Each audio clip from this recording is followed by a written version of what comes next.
Brandon, what are the 4 ways you can make money in multifamily? Number one is income, baby. Let's go. You got to get the income. Yeah, and when you say income, you mean like the rents that you're collecting rents. I mean, you own an apartment building. You have 20 tenants, and they all send you 20 rent checks every month, right? So that's kind of the first way you make money by owning an apartment. Right. And if you had other things like parking and stuff like that. Yeah. Income. That's true. Income. Yeah, parking, pet. I mean, there's all kinds of ways to increase the income.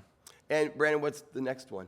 Number 2 would be appreciation. If you own the building long enough, it'll actually become worth more money. Okay, and that's a very quick analysis, but how does that happen, Brandon? How does appreciation happen in a multifamily world? Well, unlike a single-family property, you can do what's called forced appreciation. So if you go in and you improve the property, get the rents up, bring the expenses down, all of a sudden you force the value of that up. So actually appreciation doesn't mean you have to own it for a long time. Correct. It kind of, if you buy the right property and do the right things, you will catch that appreciation curve over time regardless, but the forced appreciation is probably the most exciting part about apartments. Got you. The income and appreciation are related.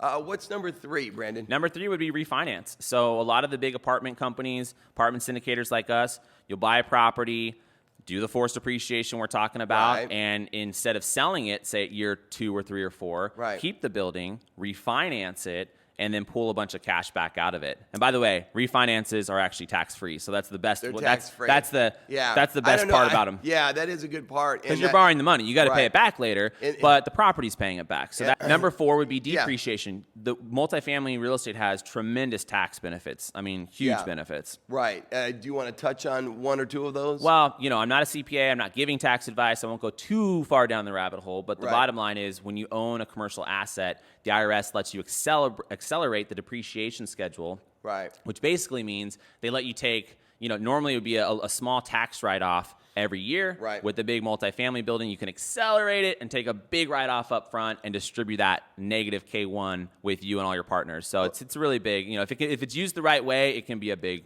Sounds fantastic, Brandon.